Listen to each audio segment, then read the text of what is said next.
Peace and blessings. This is a Side Mystic coming to you with another message to help you free your heart and soul. Right now, I am talking about how divine feminine, your power is in your spirituality. Your power is in your ability to tap in to life. Your ability to tap into life. Spirituality is not peace, love, and light and laughter. Ha ha ha ha. And that's it. Spirituality is having principles, is having code, is having a loving and warm being, but at the same time you are earthly and grounded within. Your femininity is your spirituality. Your femininity is your ability to move and flow, ebb and flow through the waters, through the visions. And I think a lot of people right now are so lost in the sauce of emotions. This is why it's so important for emotional or empathic people to ground themselves emotionally, have principle. Okay, women today, they don't have, their principle is seated in something that has no grounds, which that meaning I have to be a loving, kind, nice person. I have to be like this energy that is just, it has no ground, it has no rules. That's what I want to say. Like, you have no rules, you have no code of conduct, and not only for yourself but for other people, that makes sense to the life that is here.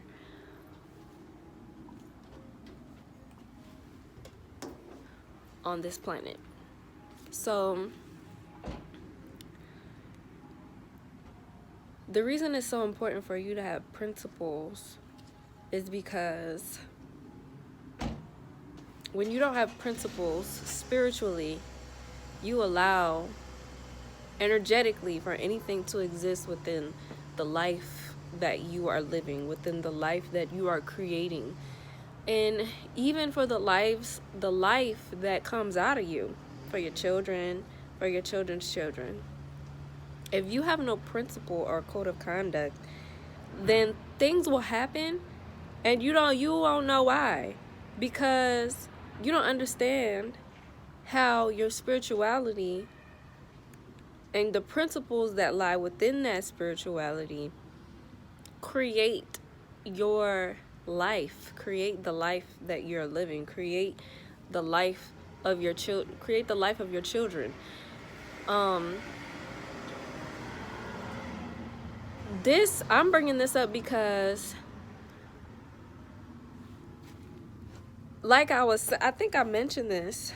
Actually, no, I didn't mention this, but the majority of people who come at me when I speak on the masculine and feminine balance, sometimes it's men, most times it's women, and they always have something like, oh, you're not a loving person, you're not a spiritual person. How could a spiritual person say something like this, or be so judgmental? And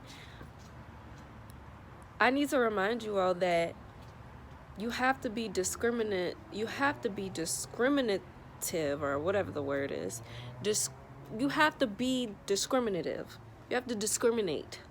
You have to discriminate what from what, who from who, what goes where, how this is over here, how that is over there. You have to have some level of discrimination in your life. You can't just be, oh, I'm just gonna love everything. Like, boundaries. The boundaries is just as important as the openness and the lovingness. You have to be able to say, I understand you. I understand your experiences. And you also have to find grounds there where you say, I also understand why you are experiencing this. And I also understand where this experience is coming from. And I'm not just going to use the hurt and the pain to create more hurt and pain. I'm going to use this to actually create a better world. And the better world doesn't come from, oh, I'm going to just be more loving and more enabling. The bettering comes from the discipline. The bettering comes from the criticisms, the critique. You can't get better and be better and expect the world to be a better place if you have no boundaries for this place. So in regards to the homosexuality video that I posted, and also my post on Instagram, you know what I think of? What I was thinking of, and who I was specifically making the video for, was for the people that I know in my life that have come to me telling me how they have experienced some form of sexual trauma in relationship with homosexuals, and in relationship as being a young child, being young and experiencing this trauma. And so these are the people that I'm thinking of in my mind, because I know these people, and they've come to me telling me about their experiences, how they experience X, Y, and Z, but they never felt comfortable enough to get support or help because of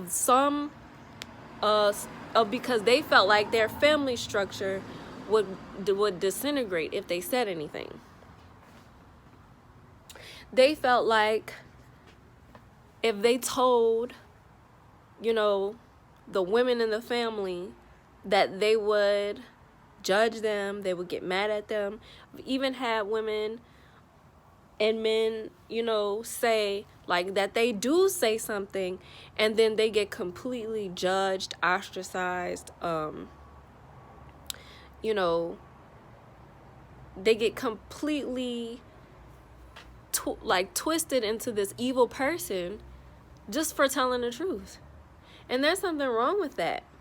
And to all the women who have something to say about or have some extremely emotional and offended response to what I'm saying when it comes to these gender differences, and how we really need to start seeing femininity and masculinity as sacred and balances that we should uphold within ourselves.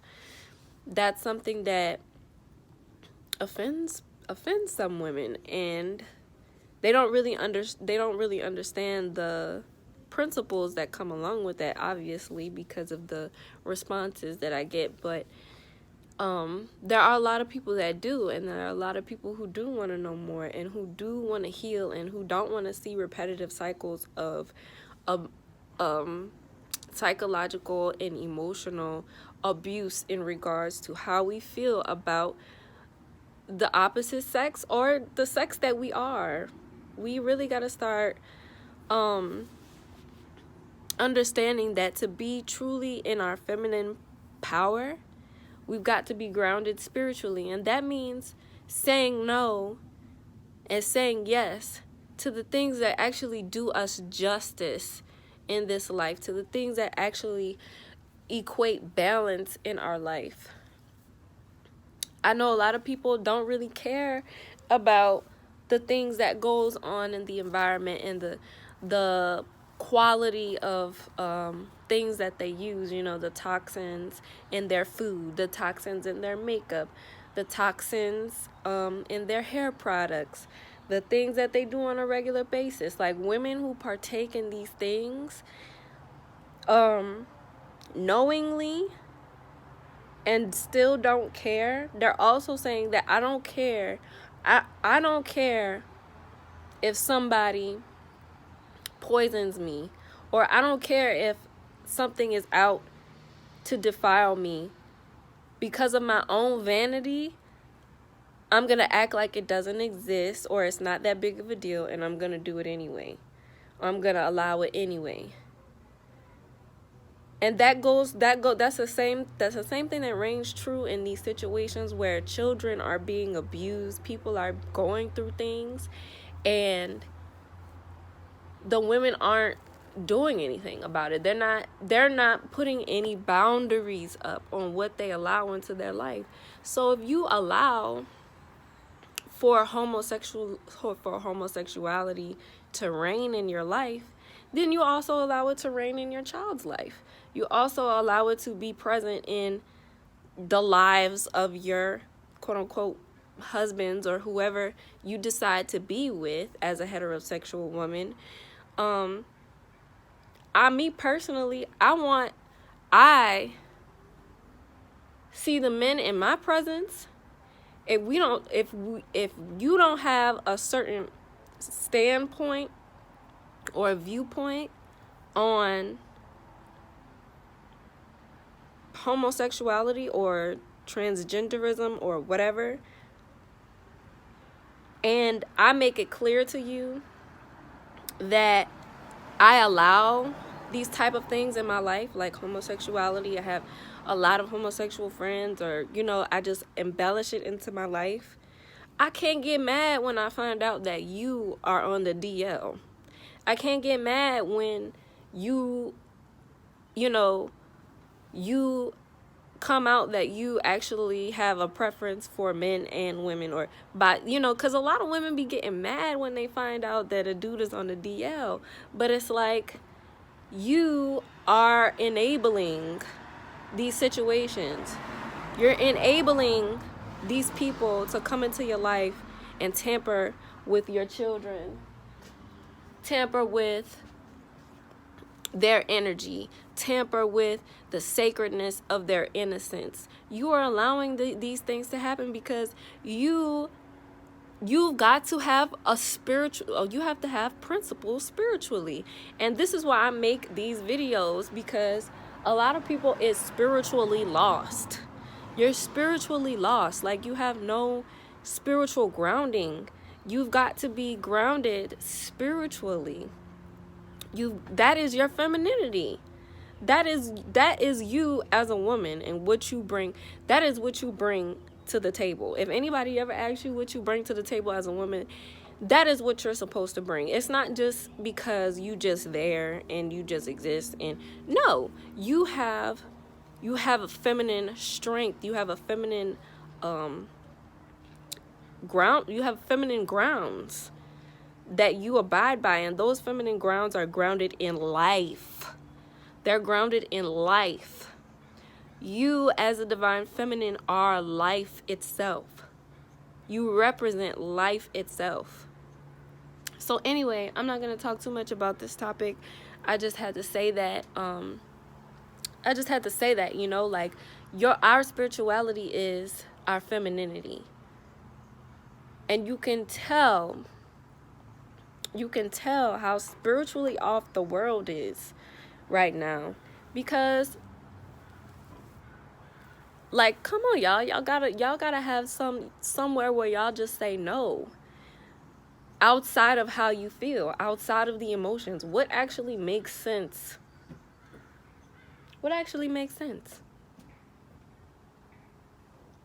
Hey. So anyway, yeah, that's all I had to say on that.